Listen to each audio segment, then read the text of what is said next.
Hello friends, welcome to my new channel Jeet career point. मैं लाल बहादुर आप सबों के बीच एक छोटी सी कहानी लेकर आया हूँ।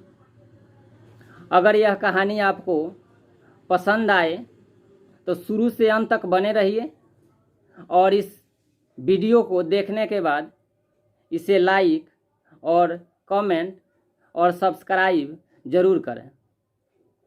तो चलते हैं कहानी की ओर, जो आपके जीवन में बहुत बदलाव लाएगी। एक मुनि थे जो एक नदी के किनारे एक कुटिया बनाए थे और वे उस कुटिया में रहा करते थे। प्रतिदिन वे मुनि उस कुटिये से निकलकर नदी में स्नान करने जाते थे और अपनी पूजा आराधना करते थे। एक दिन की बात हुई कि मुनि उस नदी के किनारे स्नान करने गए तो वे देखे कि वहाँ एक चिड़िया पानी में गोता लगा रही है, यानी पानी में अपने शरीर और पंख को डुबो रही है और फिर वह पानी से बाहर आकर बालू की रेत में अपनी पंखों यानी पूरे शरीर को बालू के रेतों में घिसट रही है। मुनि यह क्रिया बार बार देखे, उन्हें समझ में नहीं आ रहा था कि यह चिड़िया कर क्या रही है। तब मुनि के मन में जिज्ञासा हुई और मुनि यह जानने के लिए उस चिड़िया के पास गए। चिड़िया से जाकर बोले कि बताओ चिड़िया, तुम्हारी समस्या क्या है कि तुम इस तरह कार्य कर रही हो। अगर तुम्हें इस नदी के जल में स्नान करना है तो स्नान करो और यहाँ से उड़ जाओ। अगर तुम्हें मिट्टी के अंदर ही तुमको खेलना है या क्रीड़ा करना है तो मिट्टी के अंदर ही अपने शरीर को रखो। फिर यह स्नान करना यानी मिट्टी को धोना इस जल में, फिर उसके बाद इस जल से बाहर जाकर फिर मिट्टी शरीर में पोतना, यह क्रिया बार बार कर रही हो, जो हमें समझ में नहीं आ रहा है कि तुम कर क्या रही हो। इस बात पर उस चिड़िए ने मुनि से कही कि महाराज, आप इस बात को जानकर क्या करेंगे। मुनि ने कहा कि नहीं, बताओ, हमें जानने की जिज्ञासा है कि आखिर तुम ऐसा कार्य क्यों कर रही हो। मुनि के जिद करने के कारण चिड़िया बोली कि हे महाराज, मैं इस नदी के किनारे कल अंडा दी थी और उसके बाद मैं भोजन की तलाश में चली गई और नदी में अचानक जल स्तर बढ़ा और वह अंडा इस नदी में चला गया। तो मैं उस अपने अंडे को खोज रही हूँ। अपने अंडे को पाने के लिए इस नदी के जल को सुखा रही हूँ। मुनि हंसने लगे। बोले कि क्या एक चिड़िया भी अब नदी सुखाने लगी, यानी चिड़िया भी नदी सुखाएगी।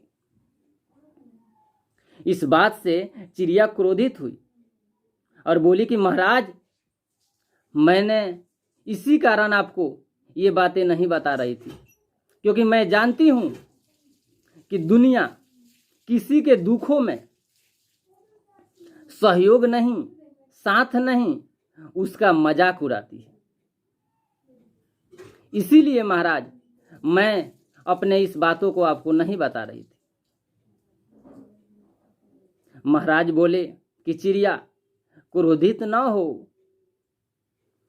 जब ये बात है, तुम इस नदी को सुखाने चली हो, तो मुझसे एक प्रश्न का उत्तर और मुझे एक प्रश्न का उत्तर दे दो और मैं यहां से चली जाऊंगी।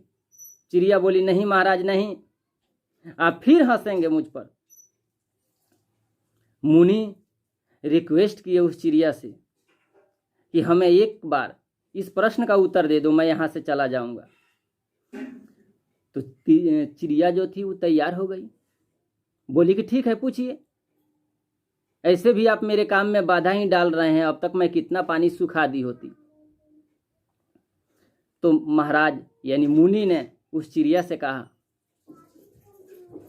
कि मान लो कि अगर यह नदी नहीं सूखी, इस नदी का जल अगर नहीं सूखा, तो तुम क्या करोगे? इस बात पर चिड़िया ने पूरी आग बबूला होकर, क्रोधित होकर, गुस्से में आकर मुनि की ओर देखते हुए बोली कि महाराज, मेरा जीवन जब तक रहेगा तब तक इस जल को सुखाने के लिए प्रयास करूंगी। जब तक यह नदी का जल सूख नहीं जाता तब तक मैं लगातार इस नदी को सुखाने का प्रयास करती रहूंगी। या तो ये नदी का जल रहेगा और नहीं तो मेरा जीवन, दोनों में कोई एक ही रहेगा। या तो मैं जल को सुखा कर रहूंगी, चाहे इसके लिए मेरी जान क्यों न चली जाए। चिड़िया की इस दृढ़ निश्चय और प्रतिज्ञा को देखते हुए मुनि ने ये सोच में पड़ गए कि जब एक चिड़िया इतनी बड़ी दृढ़ संकल्प और निश्चय और प्रतिज्ञा कर चुकी है कि मैं इस नदी का जल सूखो कर ही रहूंगी,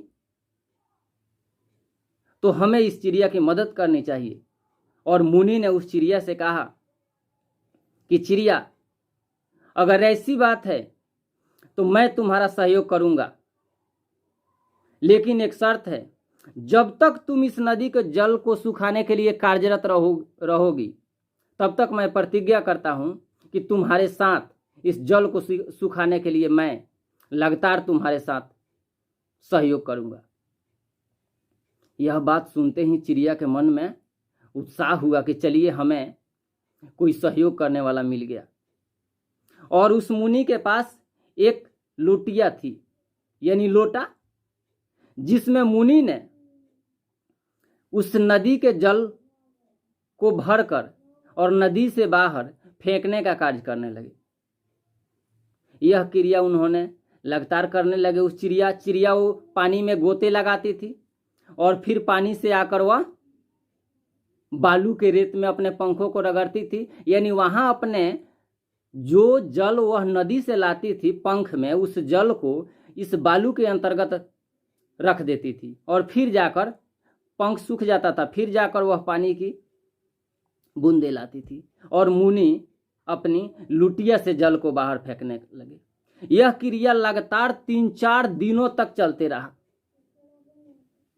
इस क्रिया को देखते हुए इस जगत परमेश्वर ईश्वर प्रभु यानी अल्लाह, ईश्वर ने जब देखा कि इस धरती पर 2 जीवों की जान, एक चिड़िया और एक मानव, 2 जीवों की जान खतरे में है, यानी दो जीव अपनी जान को निछावर कर दिए हैं इस जल को सुखाने के लिए। अगर यह जल नहीं सूखती है तो चिड़िया तो अपने अंडे को प्राप्त करने के लिए अपना जान दे देगी, लेकिन एक निर्दोष मुनि इस चिड़िया के साथ साथ अपना जान दे देगी। इस प्रकार ईश्वर ने भगवान सूर्य को यह आदेश दिया कि आप अपने ताप में इतनी उष्मा लाइए, इतनी गर्मी लाइए कि उस नदी का जल सूखे और चिड़िया को वह अंडा प्राप्त हो। भगवान के आदेश पर सूर्य भगवान अपनी गर्मी, अपनी ताप को बढ़ाए और वह नदी का जल धीरे धीरे सूख गया और चिड़िया को अपना अंडा प्राप्त हुआ, यानी मिल गया। मुनि अपने कुटिया में चले गए। दोस्तों, मैं यह कहना चाहता हूं कि हम सब मानव हैं। अगर एक चिड़िया एक चिड़िया अपने मन में एक नदी सुखाने की क्षमता रखती है। जब एक चिड़िया एक नदी को सुखा सकती है तो हम सब मानव अगर अपने जीवन में उस चिड़िया की तरह सच्चे मन से अगर दृढ़ प्रतिज्ञा कर लें, दृढ़ निश्चय कर लें, तो मानव तो समुद्र सुखा सकता है। दोस्तों, इस कहानी से हमें यह सीख मिलती है कि कुछ भी दुनिया में असंभव नहीं है। अगर मानव सच्चे मन से अगर चाह दे, कोशिश कर दे, दृढ़ निश्चय होकर मेहनत कर दे, तो दुनिया की हर एक काम संभव है। इसलिए मेरे दोस्तों, पूरे तन मन के साथ आप जिस क्षेत्र में हैं, पूरे तन मन निष्ठा, दृढ़ निश्चय और प्रतिज्ञा के साथ उस कार्य को करें और जीवन में सफल जरूर होंगे। अंत में मैं यही कहना चाहूँगा कि यह वीडियो आपको अगर अच्छा लगा हो, पसंद आया हो, तो एक बार इस वीडियो को लाइक, कमेंट और सब्सक्राइब जरूर करें। कुछ ऐसा करो काम कि दुनिया करना, कुछ ऐसा करो काम कि दुनिया ले सबसे पहले तेरा नाम। Thanks for watching this video.